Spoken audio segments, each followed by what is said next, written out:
भाइयों बहनों, मैं आपको विश्वास दिलाता हूं,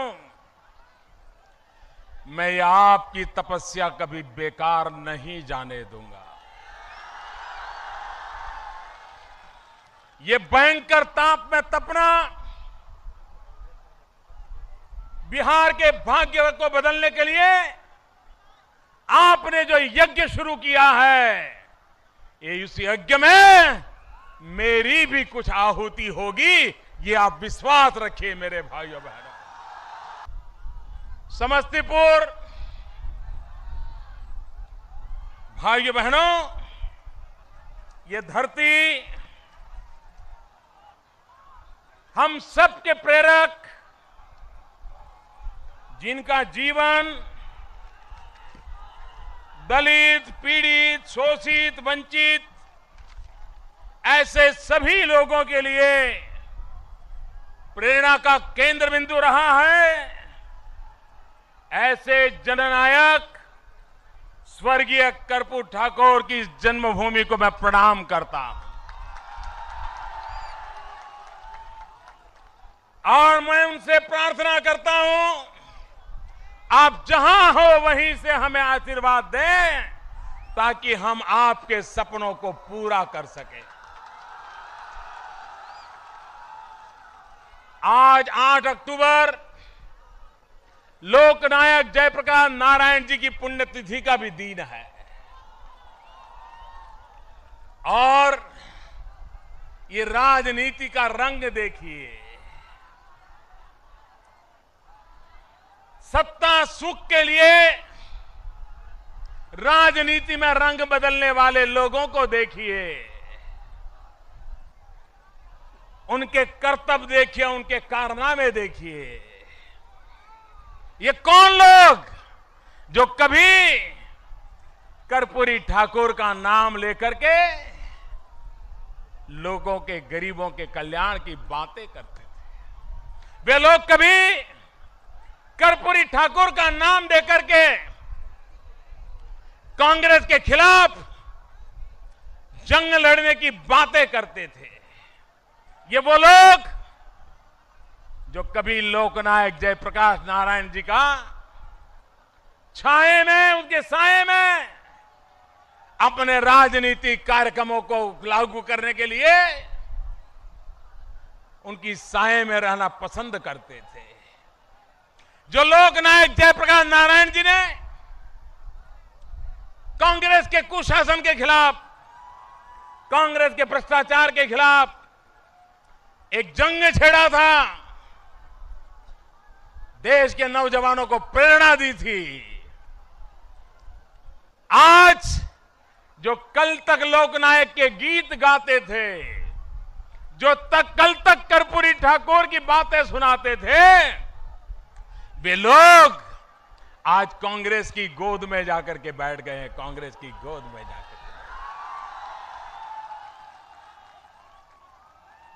मैं कल्पना कर सकता हूं, लोकनायक जयप्रकाश जी की आत्मा जहां होगी, कर्पूरी ठाकुर की आत्मा जहां होगी, राम मनोहर लोहिया जी की आत्मा जहां होंगी, इन लोगों के कारण जो आज सत्ता सुख पाने के लिए कांग्रेस के साथ मिलकर के बिहार की जनता को गुमराह करने पर लगे हैं, उनके आचरण के कारण उनकी आत्मा सबसे ज्यादा दुखी होती होगी।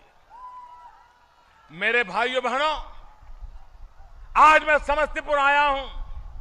अगर कर्पूरी ठाकुर को श्रद्धांजलि देने का सही समय आया है, तो ये चुनाव आया है मेरे भाइयों बहनों। ऐसे लोगों उखाड़ करके फेंक देना, यही कर्पूरी ठाकुर को सही श्रद्धांजलि होगी। मेरे देशवासी, मेरे बिहार के प्यारे भाइयों बहनों, आप मुझे बताइए, क्या बिहार में प्रगति होनी चाहिए कि नहीं होनी चाहिए? बिहार का विकास होना चाहिए। बिहार में नौजवानों को रोजगार मिलना चाहिए। बिहार का विकास होना चाहिए। बिहार का विकास होना चाहिए, बिहार का विकास होना चाहिए। इस चुनाव में कांग्रेस के नेता आते हैं, लालू जी आते हैं, यहां के मुख्यमंत्री जी आते हैं। ये तीनों लोग कौन हैं आप जानते हो? जानते हो? जानते हो भाइयों? अब जानना जरूरी हो गया है। अब जाने बिना बिहार को नहीं बचा सकते हम। ये वो लोग हैं, ये कांग्रेस पार्टी जिसने 35 साल तक बिहार में सरकार चलाई है। 35 साल तक बिहार की जनता ने कांग्रेस पर भरोसा करके वो बिहार का भला करेंगे इस आशा से जनता जनार्दन ने वोट दिया है। आप मुझे बताइए मेरे भाइयों बहनों, 35 साल राज करने के बाद क्या बिहार का भला हुआ है? जोर से बताइए, पूरी ताकत से बताइए, बिहार का भला हुआ है और बर्बाद किया है? ऐसी कांग्रेस की बातों को मान सकते हैं?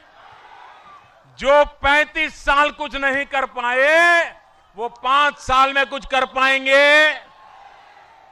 दूसरे हैं लालू जी, तीसरे हैं मुख्यमंत्री जी। ये बड़ा भाई और छोटा भाई, वो कहते हैं मेरा छोटा भाई है, ये कहते हैं मेरा बड़ा भाई है। और बड़ा भाई ऐसा है जो छोटे भाई को कभी हत्यारा कहता है, छोटे भाई को कभी तोता कहता है। इन बड़े भाई छोटे भाई ने बिहार में 25 साल राज किया। कितने साल राज किया? कितने साल राज किया? 25 साल में कोई भला कर पाए? अगर 25 साल में नहीं कर पाए तो 5 साल में कर पाएंगे क्या? इन दोनों ने मिलाकर के, बड़े भाई छोटे भाई और कांग्रेस पार्टी, इन तीनों ने मिलाकर 60 साल बिहार में राज किया है। 60 साल भैया, कितने साल राज किया है? कितने साल राज किया है? कितने साल राज किया है? 60 साल में आपका कुछ भला हुआ क्या? मुझे बताइए, आपका कुछ भला हुआ क्या? आपके गांव का भला हुआ क्या? किसान का भला हुआ क्या? नौजवान का भला हुआ क्या? कोई उद्योग कारखाना लगा क्या? कोई रास्ते बने क्या? कोई स्कूल बना क्या?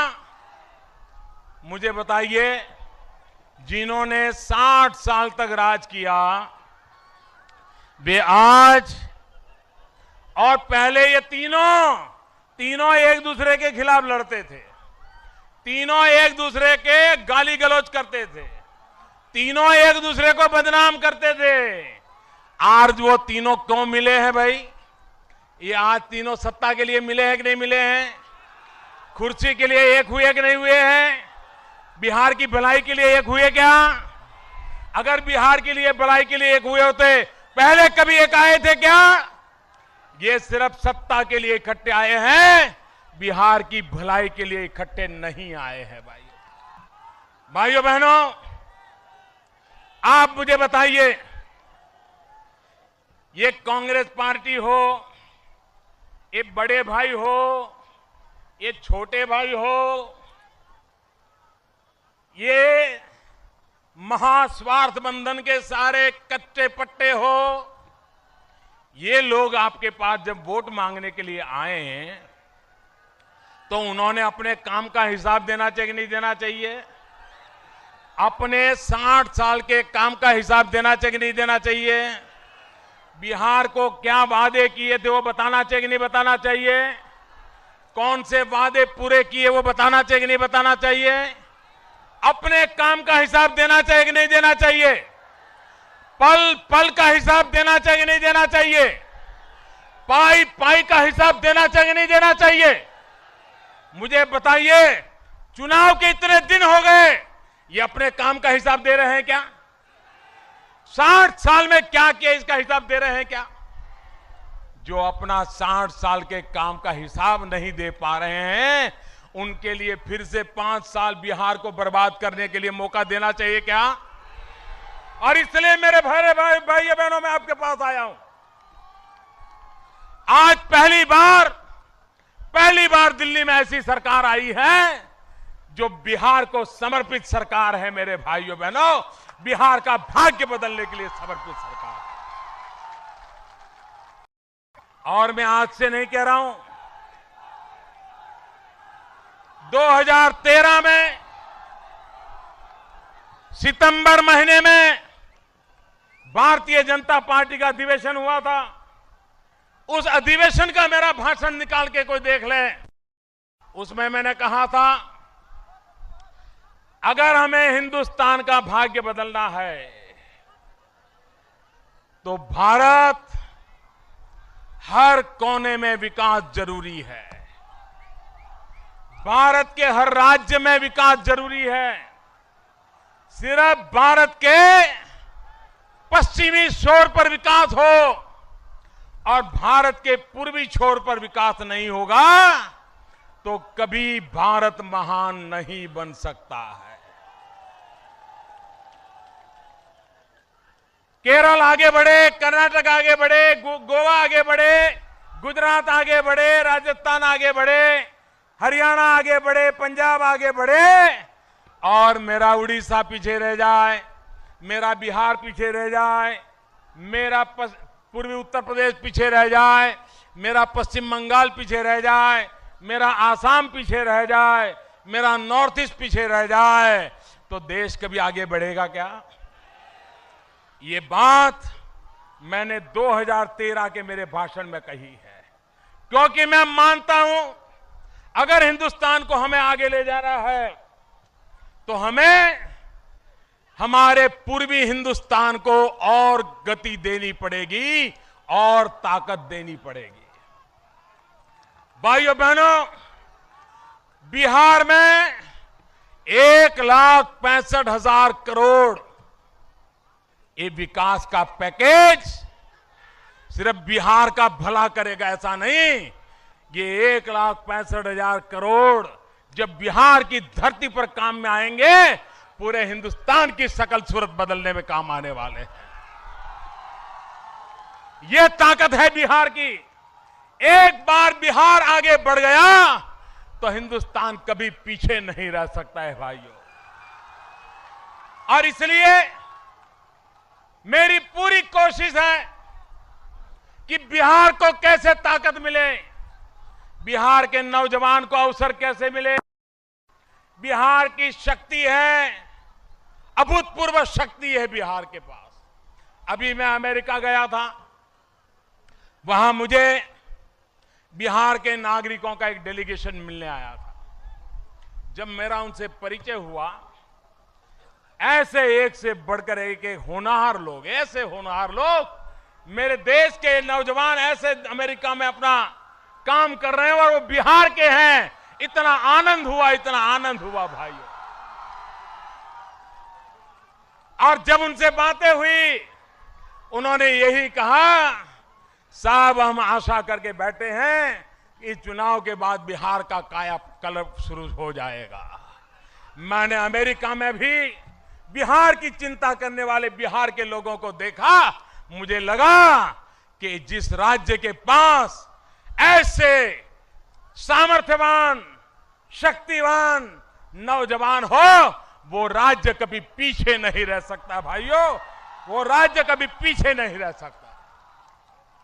और इसलिए बिहार में जो आवश्यकताएं हैं उस पर हम बल दे रहे हैं। भाइयों बहनों, चुनाव में और राजनीति में उन नेताओं को हम भली भांति बराबर जानते हैं जिन्होंने जातिवाद का जहर घोला है, संप्रदायवाद का जहर घोला है। मेरे भाइयों बहनों, ये जातिवाद का जहर फैला करके राजनीति करने वाले, ये संप्रदायवाद का जहर फैला करके राजनीति करने वाले लोग, ये कभी भी बिहार का भला नहीं कर पाएंगे।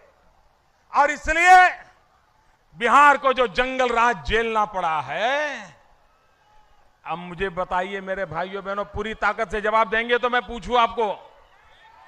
सब लोग जवाब देंगे? इधर वाले भी जवाब देंगे? मुझे बताइए, क्या हमें फिर से जंगल राज लाना है? आपको फिर से जंगल राज को आने देना है? बिहार को जंगल राज से बचाना है? भाइयों बहनों, बिहार को आगे ले जाना है तो उसका एक ही मंत्र है, बिहार को चाहिए विकास राज। क्या चाहिए? क्या चाहिए? क्या चाहिए? विकास राज चाहिए मेरे भाइयों बहनों। जंगल राज से अब पीछा छुड़ाइए, विकास राज का रास्ता पकड़िए, और मैं आपके पास विकास की सौगात लेकर के आया हूं। भाइयों बहनों, भाइयों बहनों, मैं हैरान हूं, पिछले दिनों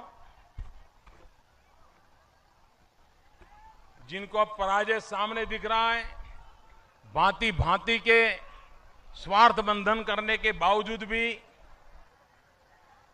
बिहार में जिनकी धरती खिसक रही है, वो ऐसे गुस्से में हैं, ऐसे गुस्से में हैं कि यहां तक बिहार के लोगों के सामने यदुवंश के लोगों को कैसी गाली दे दी साहब, कैसा अपमानित कर दिया इन्होंने, और क्या खाते हैं ऐसा बोला है, मैं तो अपने मुंह से बोल नहीं सकता भैया, बोल नहीं सकता, ये पाप मैं नहीं कर सकता।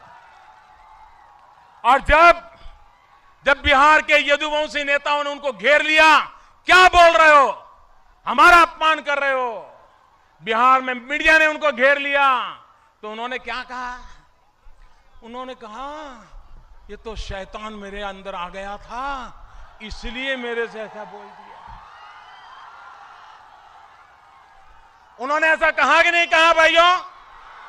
जरा सबके सब मुझे जवाब दीजिए, ऐसा कहा कि नहीं कहा? उन्होंने कहा था, उन्होंने शैतान ने बुलवाया, बोला था कि नहीं बोला था? ये बोला था कि नहीं बोला था? अब मेरे मन में सवाल है भाइयों,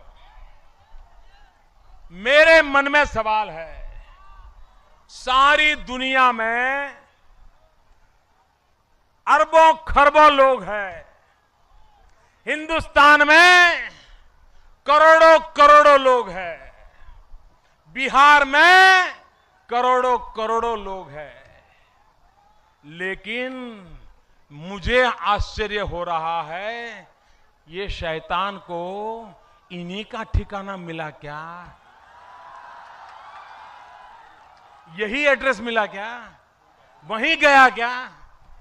भाइयों बहनों, मुझे बताइए, अगर आपको हार्ट अटैक आता है और डॉक्टर के पास जाते हैं तो डॉक्टर कहता है कि आपकी ये आदत गलत है, ये आदत बुरी है, इसके कारण आपके अंदर हार्ट अटैक प्रवेश गया है। अगर आपको डायबिटीज हुआ, आप डॉक्टर के पास जाते हैं तो डॉक्टर आपको कहता है कि आपकी ये आदत खराब है, ये खाने का स्वभाव खराब है, ये काम करने की इस प्रकार की पद्धति खराब है, इसके कारण डायबिटीज आपके अंदर प्रवेश कर गया। डॉक्टर ऐसा कहता है ना। लालू जी, बिहार जानना चाहता है कि आप में ऐसी कौन सी बुराई है कि शैतान आप ही में प्रवेश कर गया। ये शैतान को यही ठिकाना क्यों मिला, ये बड़ी खोज का विषय है भाई। और बिहार की जनता खोज के निकाले कि इन्हीं के पास शैतान क्यों गया और उन्हीं के अंदर शैतान क्यों बस गया। भाइयों बहनों, हमें तो देश में उन लोगों को चुनना है जिनके पास इंसान हो, इंसानियत हो, जिनके पास शैतान आकर के बसते हैं। ऐसे लोगों के लिए बिहार में जगह नहीं है भाई, ऐसे लोगों के लिए बिहार में जगह नहीं है।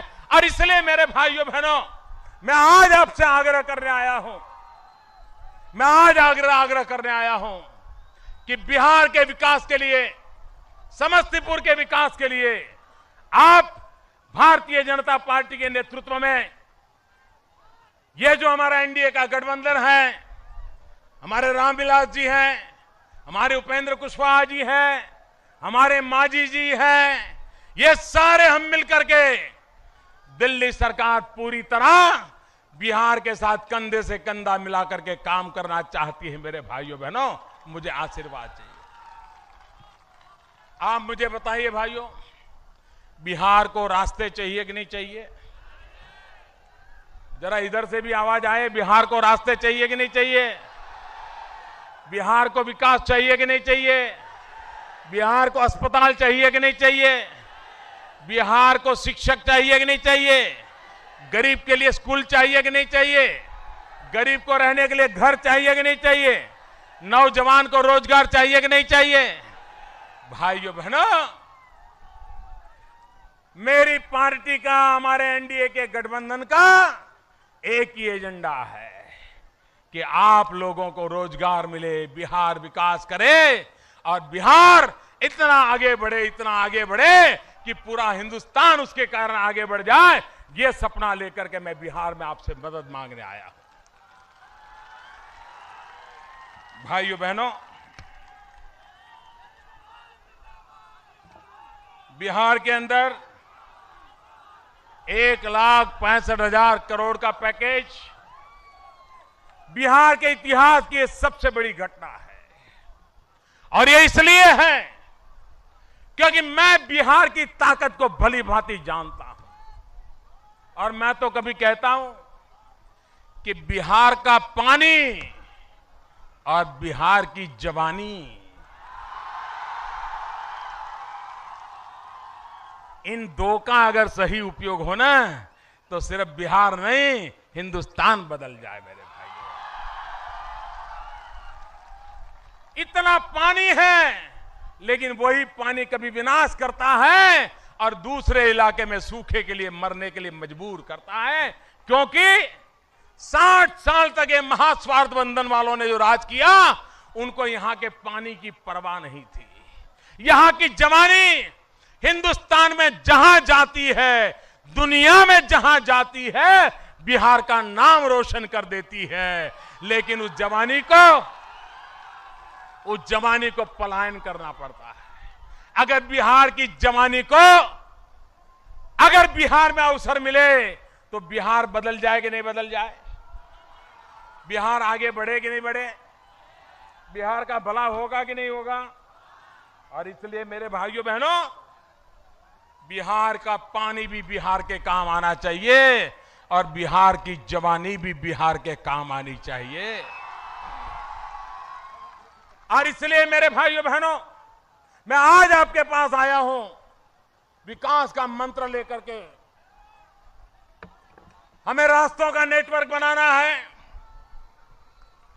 हमें गरीबों को घर देने का सपना है, हमें गरीबों को घर तक बिजली पहुंचाने का सपना है। भाइयों बहनों, ये अपने आप को गरीबों की बातें करने वाले लोग, क्या कभी उनको विचार आया था कि हमारी गरीब माताओं को खुले में शौच के लिए जाना पड़ता है और उनकी अपमानित महसूस करना पड़ता है? गरीबों की भलाई की बातें करने वाले लोग, क्या आपने कभी ये सोचा कि गरीबों के लिए कम से कम शौचालय तो बनाएं? गरीब माताओं बहनों को सम्मान से जीने के लिए शौचालय तो बनाएं? अरे गरीब मां बहनों को गांव के अंदर अंधेरा होने तक इंतजार करना पड़ता है, और अगर शौच जाना है तो भी बीमार हो जाती है, लेकिन शौच नहीं जाती इज्जत के कारण। जब तक अंधेरा नहीं होता वो गांव के बाहर निकलती नहीं है। मुझे बताइए भाइयों बहनों, क्या हमारी गरीब माताओं बहनों के लिए शौचालय होना चाहिए कि नहीं होना चाहिए? इनमें से किसी को की गरीबों की बात करने का अधिकार नहीं है। जो 60 साल सरकार चलाने के बाद गरीबों को शौचालय तक नहीं दे पाए, वो हमें गरीबी सिखाने आए हैं।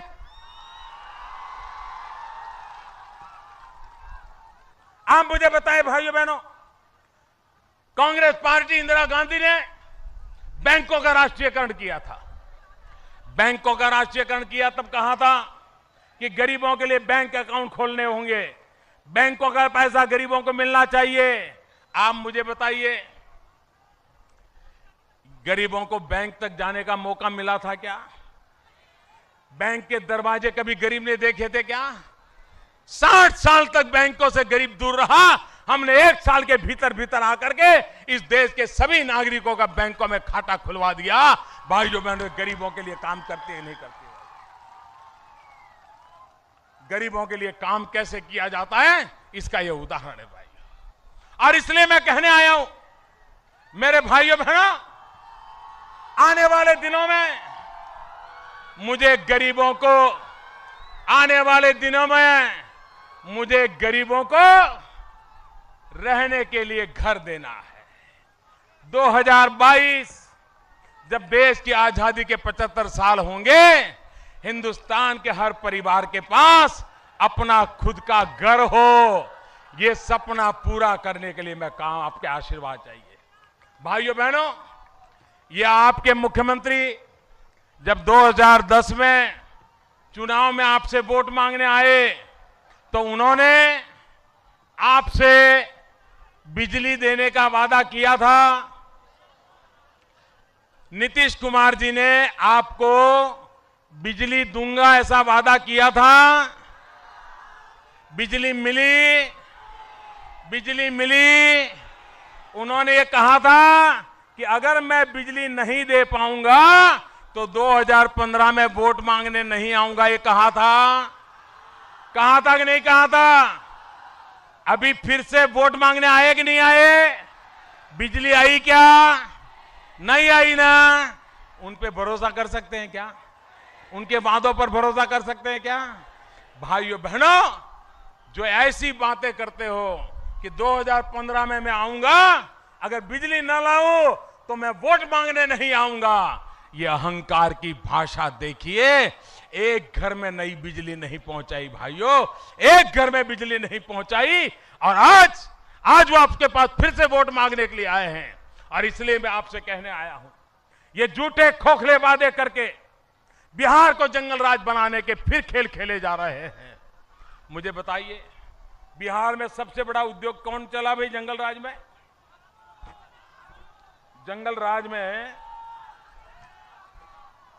राज में बिहार में सबसे बड़ा उद्योग था अपहरण करना, किडनैप करना और फिर फिरौती मांगना। यही बड़ा उद्योग था ना? क्या फिर से अपहरण का राजकारण चलने देना है? फिर से फिरौती आने देनी है? फिर से किडनैपिंग होने देना है? भाइयों बहनों, जनवरी महीने से जुलाई महीने तक, जनवरी से जुलाई, बिहार सरकार की पुलिस के आंकड़े जो बोल रहे हैं वो मैं बताना चाहता हूं। जब से इनसे गठबंधन हुआ है, ये जंगल राज कैसे घुस रहा है। जनवरी से जुलाई तक में बिहार पुलिस का कहना है 4000 अपहरण की घटनाएं घटी है। 4000। मुझे बताइए, आने वाले दिनों में दुर्गा पूजा का अवसर आएगा, रामलीला का अवसर आएगा, विजयादशमी का अवसर आएगा। जब जंगल राज था, लोग शाम को दुर्गा पूजा में नहीं जा सकते थे, लोग रामलीला में नहीं बैठ सकते थे। डर लगता था कहीं कोई आकर के तकलीफ न कर जाए। कोई नई गाड़ी खरीद नहीं सकता था, उसको डर लगता था कि कहीं नई गाड़ी खरीदूंगी या खरीदूंगा, और अगर इन कोई नेता को पता चल गया तो मेरी गाड़ी भी जाएगी, पैसा भी जाएगा, और मांगने जाऊंगा तो मेरी पिटाई हो जाएगी वो नफे में। यही कारोबार चला था ना। भाइयों बहनों, इससे मुक्ति पाने के लिए मैं आज आपके पास आया हूं। हमें फिर से एक बार बिहार की धरती पर एक जंगल राज आने नहीं देना है, और इसलिए मैं आज आपके पास विकास के लिए वोट मांगने आया हूं, आपका साथ सहकार लेने के लिए आया हूं। और मुझे विश्वास है, ये जो जन सैलाब मैं देख रहा हूं भाई, आज मेरा ये तीसरा कार्यक्रम है, ये मेरा तीसरा कार्यक्रम है, और ये जो रूप मैंने देखा है, मैं साफ कहता हूं भाइयों, बिहार की जनता ने अहंकारवादियों का जो हाल लोकसभा के चुनाव में किया, उससे भी बुरा हाल बिहार के चुनाव में अहंकारवादियों का होने वाला है। कांग्रेस का अहंकार 7वें आसमान पर पहुंचा था। एक समय था जनता ने इनको 440 लोकसभा में मेंबर दिए थे, 440। लेकिन वो अहंकार इतनी सीमा पर पहुंचा कि यही जनता जनार्दन ने 40 पर लाकर के बिठा दिया, 40 पे लाके बिठा दिया। जो लोग अहंकार में जी रहे हैं वो समझे ये जनता जनार्दन सब कुछ जानती है, ये जनता आपको छोड़ेगी नहीं। और जनता गलतियों को माफ करती है, लेकिन धोखा कभी माफ नहीं करती भाइयों, धोखा कभी माफ नहीं करती। और इसलिए मेरे भाइयों बहनों, बिहार का भाग्य बदलने के लिए, विकास के रास्ते पर बिहार को ले जाने के लिए पहली बार दिल्ली से कंधे से कंधा मिलाकर आपके साथ काम करने के लिए मैं आया हूं। भाइयों, हमें आशीर्वाद दीजिए, हमारे सभी उम्मीदवारों को विजयी बनाइए। सभी लोगों से आग्रह करता हूं, आगे आइए उम्मीदवार सारे, मेरे साथ दोनों मुट्ठी बंद करके बोलिए, भारत माता की। 1,65,000 करोड़ का पैकेज हमने दिया है, और वो भी हमने बारीकी से बताया है। मैं जरा इस बेगूसराय इलाके का बताना चाहता हूं आपको। हमने ऊपर की बातें नहीं की है। National highway 82